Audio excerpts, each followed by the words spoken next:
Your name is Ayasa. Aisha Alafia. So what does this Ayasa mean? Sir may I speak in Hindi? बोलो. Sir Ayesha का मतलब समृद्ध और प्यार करना होता है और सर अलाफिया का मतलब लाखों में एक होता है. तो सर अगर मैं पूरे नाम को डिकोड करूं तो सर आयशा अलाफिया का मतलब लाखों में एक लड़की से डिक्लेयर कर सकते हैं. क्या पढ़ी हो तुम? सर मैंने अपनी प्रारंभिक शिक्षा बिहार से ही की है और सर फिर मैंने अपना B Tech computer science engineering Jaipur Institute of Technology से किया है और अभी फिलहाल में मैंने मास्टर्स हिंदी साहित्य से किया है. अच्छा, मान लो तुम्हारा चयन हो जाता है बीपीएससी में और तुमको किसी सब डिवीज़न का सब डिविजनल मजिस्ट्रेट के रूप में नियुक्त किया जाता है, तुम्हारी क्या प्राथमिकताएं होगी? सर सबसे पहले सर मैं एजुकेशन पे काम करना चाहूँगी और सर एजुकेशन में भी सर वोकेशनल स्किल्स और सर जॉब ओरिएंटेड एजुकेशन पर काम करूँगी. दूसरा सर बिहार में एक इंडस्ट्री का बहुत ज़्यादा लैक है, मैं उस क्षेत्र में काम करना चाहूँगी.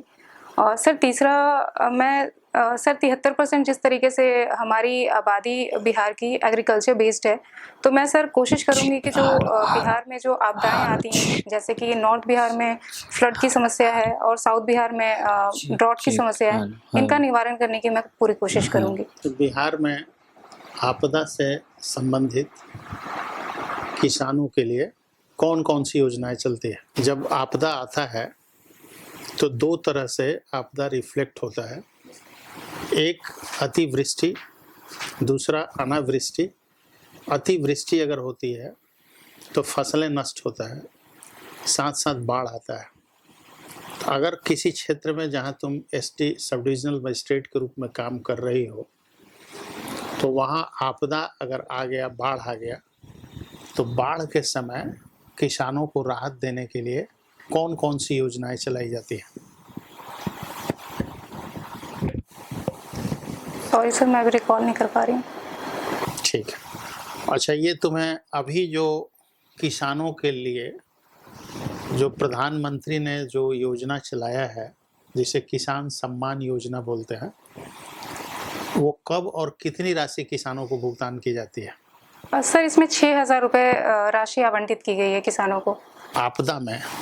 लेकिन किसान सम्मान योजना के तहत जो नियमित रूप से किसानों को भुगतान प्रधानमंत्री के द्वारा किया जाता है पीरियडिकली, वो कितनी अवधि के बाद और कितनी राशि दी जाती है? सर मैं एग्जैक्ट तो नहीं, लेकिन मैं गेस करना चाहूँगी अगर आप मुझे इजाज़त दें. सर 4 मंथ के पीरियड में दी जाती है और सर उसका शायद टोटल अमाउंट जो होता है वो 6,000 रुपये होता है. आपदा अगर आ गया, तुम वहाँ सब डिविजनल मजिस्ट्रेट हो और बाढ़ आ गया, तो बाढ़ में तुम्हारी क्या प्राथमिकताएं होंगी? सर जैसे कि नेशनल लेवल और स्टेट लेवल पे डिजास्टर मैनेजमेंट काम करते हैं, तो उनके साथ सबसे पहले मैं कोशिश करूंगी कि जो भी वहाँ पे फंसे हुए लोग हैं उनको एक सुरक्षित स्थान पे पहुँचाया जाए. और दूसरा सर मैं ये कोशिश करूंगी कि उनको जो भी खाने की जो समस्याएं उत्पन्न हो सकती हैं, खाने की हो, पानी की हो, इन सब की समस्याओं को मैं फर्स्ट ऑफ ऑल निवारण करने की कोशिश करूंगी. और सर तीसरा ये करूंगी कि सर जो कैटल होते हैं, जो जानवर होते हैं वहाँ पे, उनको भी कहीं ना कहीं एक सेफ प्लेस पे, एक ऊंची जगह पे पहुंचाने का काम करूंगी. और जिसके लिए सर जैसा कि हम जानते हैं कि मॉनसून का पीरियड जून जुलाई के आसपास होता है, उससे पहले ही सर एक हमें टीम तैयार करनी पड़ेगी जिससे हम पहले ही एक सेफ प्लेस ढूंढ लें जहाँ पे अगर ऐसे कोई अनफोर्सीन सिचुएशंस क्रिएट होते हैं तो हम वहाँ पे सारे लोगों को पहुँचाने का कार्य आसान तौर पे कर सकें.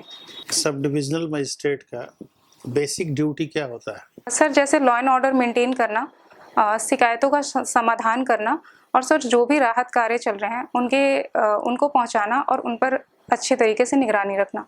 क्या तुम्हारा विषय रहा है? सर ऑप्शनल या फिर ऑप्शनल? सर हिंदी साहित्य. हिंदी साहित्य. बिहार में जो पर्यटन स्थल हैं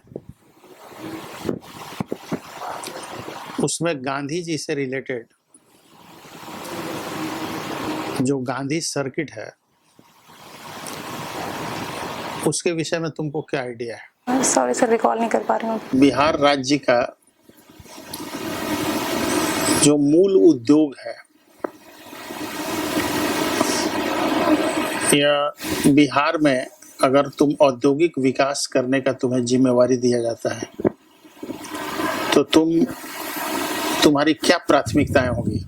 सर जैसे कि मेगा फूड पार्क जो इंडस्ट्री होता है वो लगाने की मैं कोशिश करूंगी। दूसरा सर ये होगा सर कि जैसे सरकार न्यू स्टार्टअप पॉलिसीज भी चला रहे हैं और उनमें सर मैं सबसे ज़्यादा जो मैं समस्याएं देख पा रही हूँ कि सर हमारे जो यूथ हैं, जो हमारी डिविडेंड जो डेमोग्राफिक डिविडेंड है वो सर बहुत ज़्यादा गवर्नमेंट जॉब के लिए ओरिएंटेड है। तो मैं ये कोशिश करूंगी कि उनका रुझान जो हो वो इंडस्ट्रियल सेक्टर में भी है, जिसके लिए सर सरकार एंटरप्रेन्योरशिप की योजनाएं भी दे रही हैं, जैसे कि किन उद्योगों पे फोकस करोगे? बिहार में वैसे उद्योग, कैसे उद्योगों को लगाना चाहोगे जिससे लगे तुमको कि बिहार का औद्योगिक विकास का ये जो रास्ता है ये रास्ता सही है, रोड मैप ऑफ इंडस्ट्री, तो वो उसमें क्या इंडस्ट्री में किस पे फोकस करोगे? सर जैसा कि बिहार में शुगर कैन इंडस्ट्री पहले भी रहा हुआ है, तो सर मैं उन पे ध्यान केंद्रित करने की कोशिश करूंगी। दूसरा सर मैं ये करूंगी कि सर नहीं, शुगर केन पे कैसे ध्यान केंद्रित करोगे? हमको थोड़ा उसको एक्सप्लेन करो। जैसे बिहार में शुगर केन इंडस्ट्री पहले था और आज के डेट में बिहार में शुगर केन इंडस्ट्री केवल चंपारण जिले में रह गया है, एस्क्यूड हो गया है। तो चूंकि हम इसलिए पूछ रहे हैं कि हम थे स्वयं कमिश्नर थे शुगर केन इंडस्ट्री के, तो एक विषय जो तुमने शुगर केन का उठाया था इसमें मेरा कंप्लीट स्पेशलाइजेशन है। 1.5-2 साल हम कमिश्नर थे शुगर केन इंडस्ट्री के। तो शुगर केन का जो स्कोप है बिहार में अभी, इसलिए कि ये जो इंडस्ट्री है ये हर साल एक बंद हो रही है और अभी 7 ही इंडस्ट्रीज बिहार में चल रहे हैं। इसमें कोई दो राय नहीं है कि एक समय ये बिहार शुगर केन इंडस्ट्री का हब हुआ करता था, लेकिन अब वो नहीं है। बिहार में जो स्कोप है इंडस्ट्री का वो एग्रो बेस्ड इंडस्ट्रीज का स्कोप है। जैसे इथेनॉल जो भी हो रहा है, तो इथेनॉल को बढ़ावा दिया जा रहा है, क्योंकि बड़े पैमाने पे मक्का और ये सब का उत्पादन होता है नॉर्थ बिहार में, जिनकी मार्केटिंग प्रॉपरली नहीं हो पाती है। तो यहाँ पे ग्रेन बेस्ड इथेनॉल का प्लांट्स लगाए जा रहे हैं। इथेनॉल के 2 तरह के प्लांट्स होते हैं, एक होता है जो शुगर केन से बेस्ड होता है, दूसरा होता है जो ग्रेन से बेस्ड होता है। तो ग्रेन बेस्ड प्लांट, ठीक है, anyway it is an interview. अब आप लोग पूछिए। आप हिंदी से एमए की हैं, ये बताइए कि औरंगाबाद का सबसे प्रमुख तीर्थ स्थल कौन है? सर सूर्य देव मंदिर को भी कहा जाता है, जिसकी सर अगर प्रमुख विशेषता देखें तो सर जनरली ऐसा पाया जाता है कि सूर्य देव मंदिर का जो एंट्री गेट होता है वो पूरब की साइड से होता है, लेकिन सर देव मंदिर का ये देखा गया है कि सर उनका द्वार जो है वो पश्चिम की तरफ से ओपन होता हुआ देखा गया है। अच्छा, संस्कृति के 4 अध्याय, जब आप हिंदी से एमए की, संस्कृति के 4 अध्याय में दिनकर का उद्देश्य 4 अध्याय का क्या है? हाँ सर, इसके बारे में मुझे जानकारी नहीं है। अच्छा, दिनकर कहाँ के रहने वाले थे? सर बेगूसराय के।